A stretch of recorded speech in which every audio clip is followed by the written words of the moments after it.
Good evening, Oswego, and welcome to The Real Deal, your source for spoiler-free movie reviews. I'm Nathaniel Ahart. I'm Alex Kent. And I'm Jacob Towell. So, as you can see, Brandon and Connor are unfortunately no longer here. They're still alive, but they graduated last semester. But I am pleased to introduce what is now the new generation of The Real Deal. Welcome to the show, guys. Thanks, Nathaniel. Yeah, it's great to be here. Last year I was the audio person, so whoever's doing audio, everyone back there, just good luck. I'm sure everything's going to be great. Connor and Brandon, thank you for everything last year. Absolutely. It's going to be a great season. Yeah. I'm brand new to WTOP, and I just really love movies. Nathaniel asked me to come host, and here I am. Well, I'm glad to have you, man. Yes, sir. All right. So I figured, in order to get to know our co-hosts very well, I figured it'd be a good idea to share our favorite movies of all time with you. So I guess I'll start off. My favorite film of all time is indeed Casablanca, directed by Michael Curtiz, starring Humphrey Bogart, Ingrid Bergman, and Claude Rains.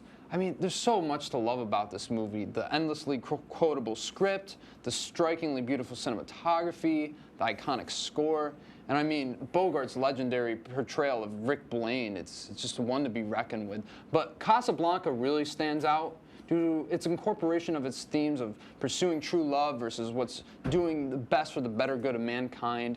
It's such a landmark film, and it's one that's an absolute must-see before you die. Yeah, I would say my favorite scene from that film is coming in right at the end of the airplane scene.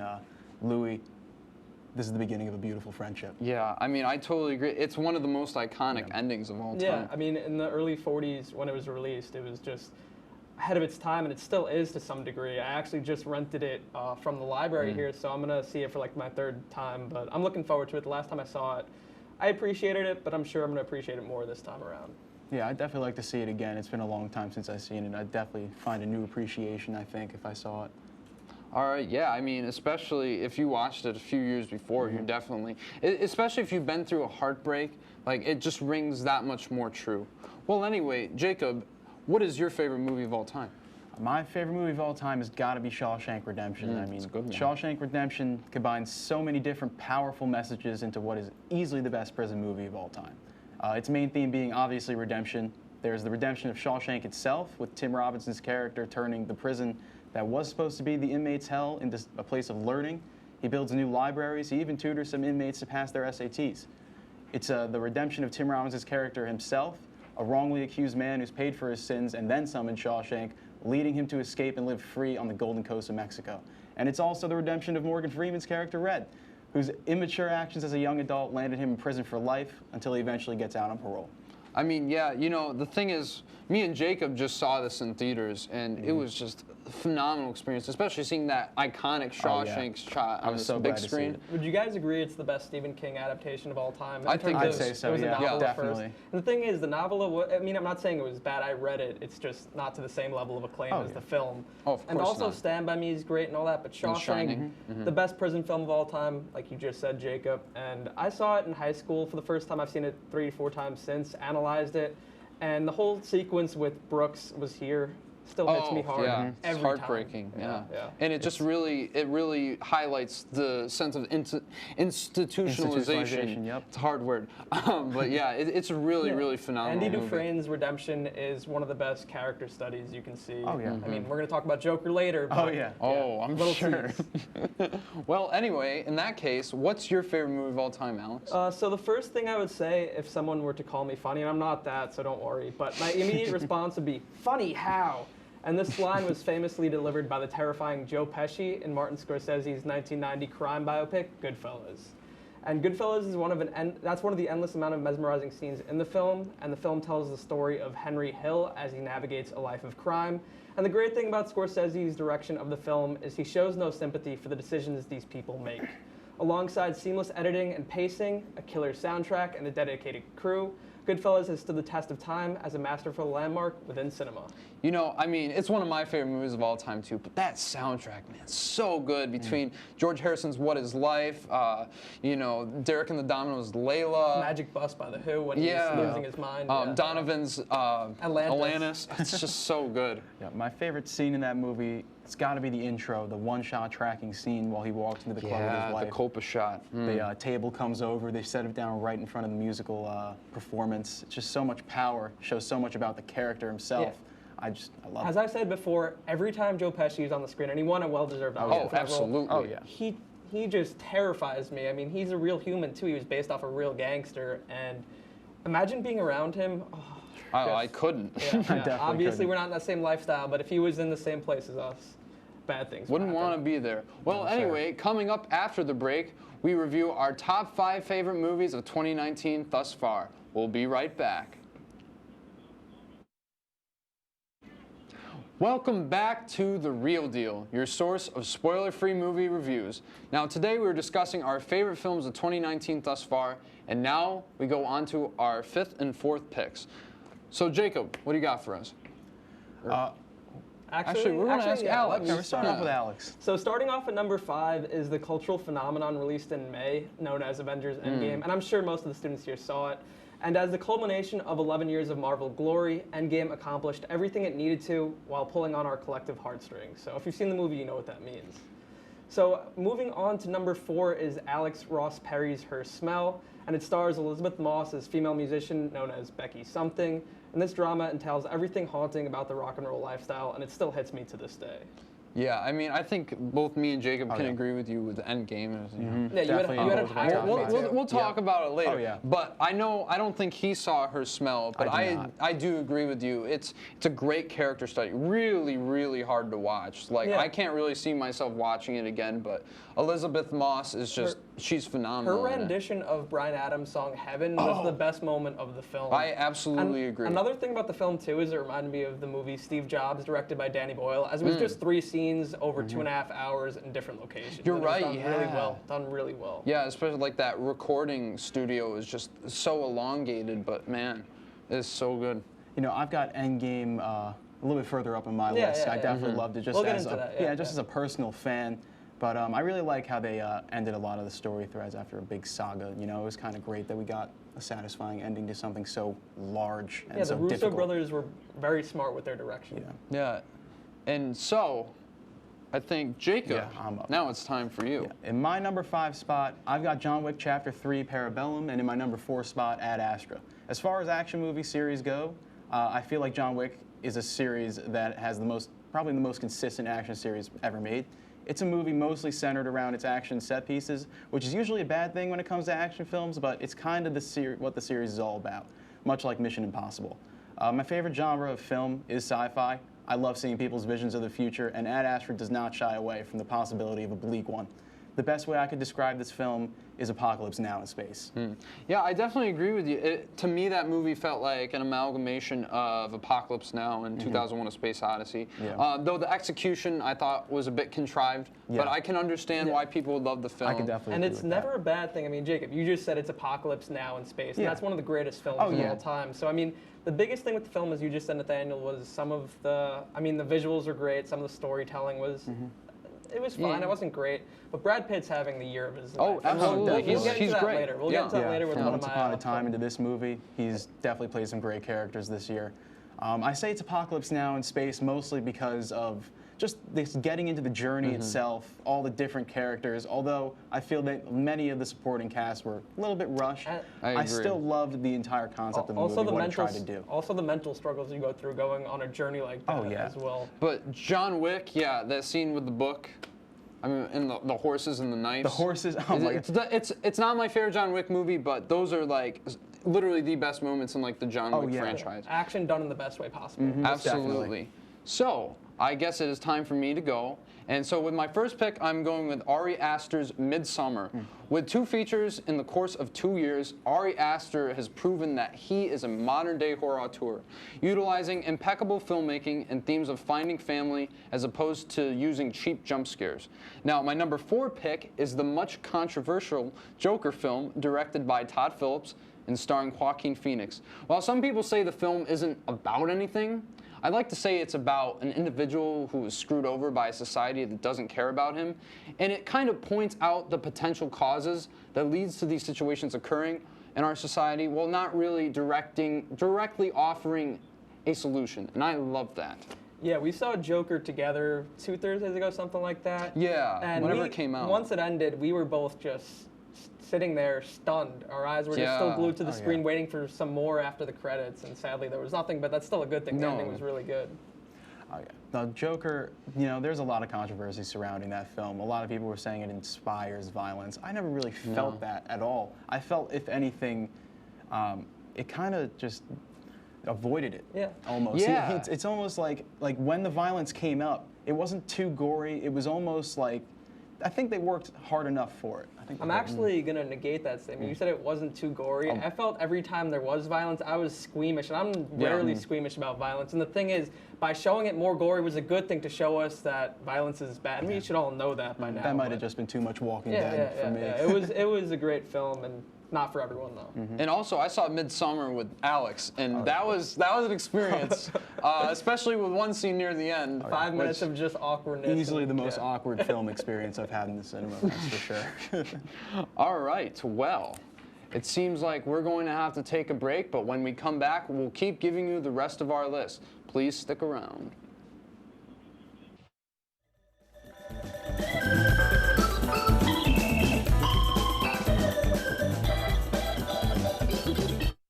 Welcome back. We're in the middle of giving you our favorite films of 2019 so far, so let's jump back into it. Alex, what are your next two? So, I mean, we were just talking about these 2 movies, but I am glad to say that Joaquin Phoenix has entered my list with his disturbing performance in Joker. Obviously, it's always risky to take the role as the Clown Prince of Crime after following Heath Ledger, Jack Nicholson, and all those guys, but this adaptation perfectly channeled the likes of mid-70s Scorsese, as well as adding its own distinctive flair. And then my next movie, after releasing Hereditary in 2018, Ari Aster had big shoes to fill, and Midsummer was a breathtakingly indescribable 2 hours of my life. The daytime has never been this unsettling. Let's just say I'm hesitant to ever visit Sweden in my life. And you know what? I don't blame you for that. I mean, yeah, after that film, I was just like, even though it was daytime, and we saw it at 11 a.m., Yeah. me and you, we were just disturbed for the rest of the day. We even went to a Met game, and I was still feeling We it. were still talking about it literally the entire day. That was And easily one of the most unique parts of the film, just being a daytime horror film Yeah. fully 24/7. I think that was one of the scariest parts, honestly, that they could make me feel uncomfortable with the sun out. absolutely. We And didn't- Florence Pugh, though, I'll was have to just gonna say, say that. is absolutely phenomenal. And I think she should be nominated for an Academy Award, but knowing them, they No. didn't even nominate Toni Collette, so it's not going to Well, happen. horror That's is a big not snub. usually the most well-respected genre, and that's unfair. It's just the critics, for whatever reason, they love these movies, but Yeah. once awards season comes around, they just forget about Lose it. traction. yeah. Midsummer, definitely my favorite romance movie of the year. It was I a agree. breakup movie, but definitely don't bring your significant other to it if you're going to go see it. But I loved it. Yeah, me too. So, I guess it's my turn. So, my number 3 of 2019 is The Last Black Man in San Francisco. So, first-time director Joe Talbot offers a glimpse into a gentrified modern-day San Francisco, touching on toxic masculinity and the love and beauty that still exists in that community. For my number 2 of the year is Avengers Endgame, which is actually a movie we reviewed on the show, and culminating and intertwining over 10 years of characters and storylines. The Russo brothers did the unimaginable, giving a great conclusion to many of the characters we know and love, and also giving us some kick-ass action along the way. Yeah, I have a lot to say about Endgame. I'm sure. Pretty soon, but if we're gonna hit, what was the other movie? The Last Black Man in San yeah, The Francisco. We Last saw yeah, it together, Yeah, we actually. saw that yeah. at a theater, an indie theater somewhere in Long Island where I'm from, and we were the youngest people in there by far. Oh, There's yeah. nothing wrong with that, but Connected it was, to an old person's yeah, home. yeah, so. yeah. Diversity in audience members. But the film itself was beautiful. The soundtrack, Absolutely. the version of San Francisco, it wasn't the original by Scott McKenzie, but the version used in the film was haunting in the best way possible. Such a good cover. And I mean, Jonathan Majors, I have to talk about, is one of the breakout performances of the year. Easily one of the best performances I've seen all year, second to Joaquin Phoenix's. Yeah, in his Joker. ending monologue, we were both sitting there and our eyes were wide open because all the statements he was making as written in the screenplay, he brought an emotional level to it that was just amazing. Absolutely. Well, Jacob, I think it's time for yeah. you. In my third spot for 2019, I've got El Camino, and in my second spot, Joker. El Camino was kind of the cherry on top of a sundae that your waitress brought over, even though you never really ordered the sundae, but you ate it anyway. The film answers the only question that was left to answer after the Breaking Bad finale 6 years ago, while also fan servicing just the right amount with flashbacks of the series regulars. Now, while not my favorite film of the year, Joker was probably the best film to hit theaters thus far. Joaquin Phoenix knocks this role out of the park. And the only reason it's not in my #1 spot is because I felt like it took a little too much influence from Scorsese movies like Taxi Driver and King of Comedy. Well, I absolutely agree with you. At least I think it homaged King of Comedy more than it followed it. But in terms of Taxi Driver, though it doesn't follow the same story, Right. you can basically predict the whole Yeah. thing, and that was my biggest problem with it. Yeah, also the love story with. Well, we won't Without get into giving- too much spoilers, but yeah. there were definitely things we predicted before the movie came out. Also, El Camino, I mean, I saw that on Friday. That was my main Right. goal of the day because Breaking Oh, Bad yeah. was my favorite show of all time. And Yeah, just me too. knowing that they were going to do a sequel, even if it was more laid back and there's nothing wrong with Oh, that. yeah. And we were both saying, even though we loved it, it was unnecessary in terms of, Right. did they need it? No, but as you said, It it's was still- great to still see. great, It was still great to see the ending of Jesse's character. For me, I always wanted to see what happened to him. We never really necessarily needed it, but I thought it was very Yeah. well done and played very safely. Vince Well, Gilligan's a genius. Yes, he I is. still He need to see is. Breaking Bad, guys. So coming up after the break, we are going to reveal our #1 film of 2019. So don't go anywhere. We'll be right back.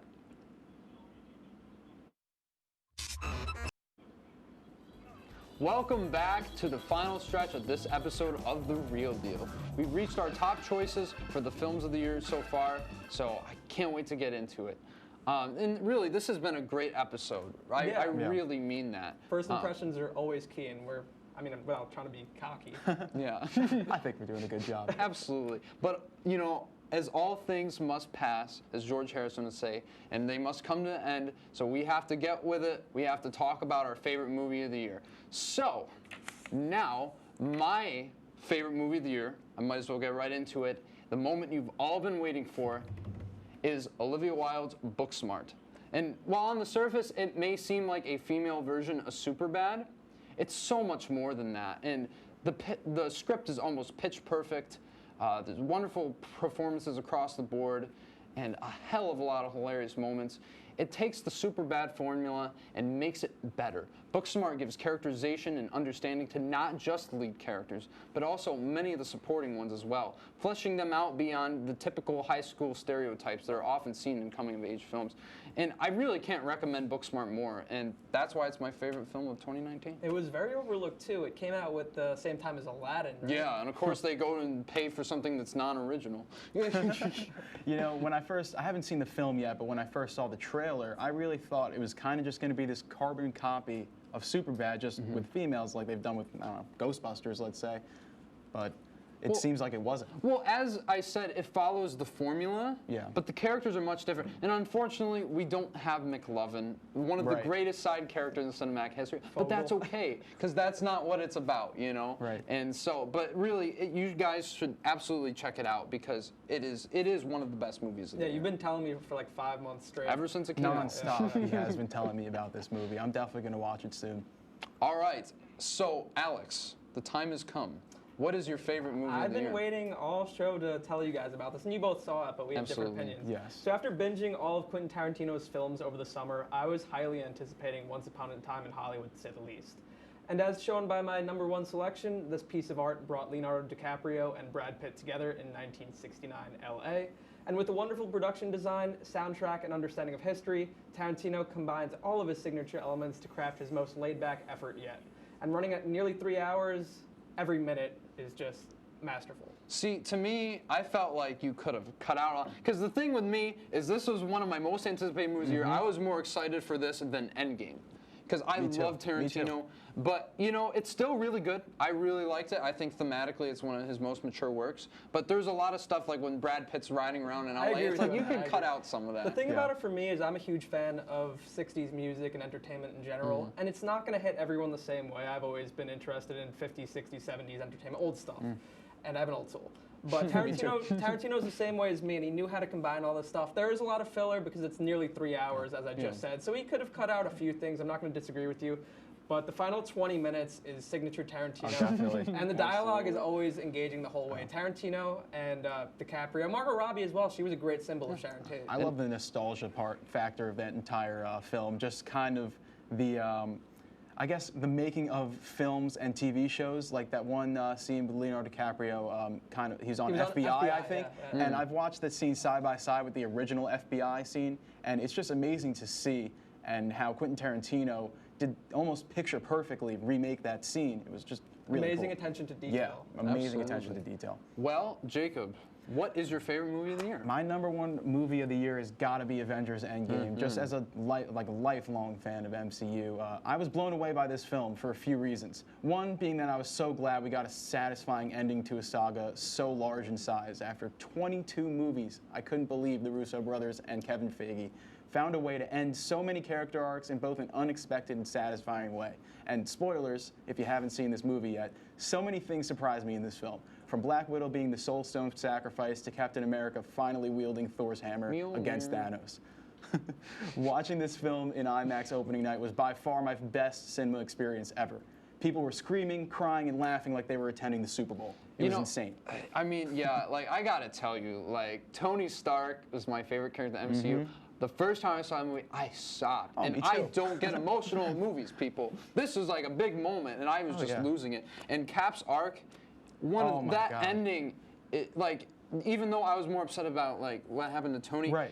Cap's arc was the best That made arc. me more upset, I think. When I saw them when I saw him and Peggy dancing with that whatever song that was, it was just, I thought it was just one of the best Yeah. character arcs in film possibly ever. And It's up there. the good thing is too, and I'm not a big fan of what they did to Thor and the Hulk, but the thing is, the Russo brothers know to take risks, and that's what you have to do. I mean, you have to do that with the big budget thing. They didn't play the safe route. They didn't feel like they needed to. And next thing you know, I mean, Iron Man and Captain America, both of their storylines resolved in the best way possible. Absolutely. And you know, I gotta say, I loved what they did with Hulk, like, because it was different. You know, what were they supposed to do? Yeah. I could have used some more, I guess some more beef to that story. I feel like they kind of skipped over How it did in he between. do it? Yeah, how did he do it? Well, we got the I actually tacos. really like, we got the tacos, but I really liked Thor's, Fortnite. character arc. Fortnite. I liked how he just kind of showed up like a drunken, fat, like kind of just a failure. I mean, he's been through probably more than any other Avenger has, and I feel like it kind of made sense with his character. Oh, I agree with Make you Chris completely. Hemsworth the ugliest you can do. And Right. That's what they did. That's the most unexpected thing they could have done. Well, guys, thank you for tuning in to this episode. We really, really appreciate it. And now next week, we are going to do our review of Zombieland Double Tap. Very excited. Amongst other things. Have a good night, folks, and keep it real. Good show, guys. Let's go.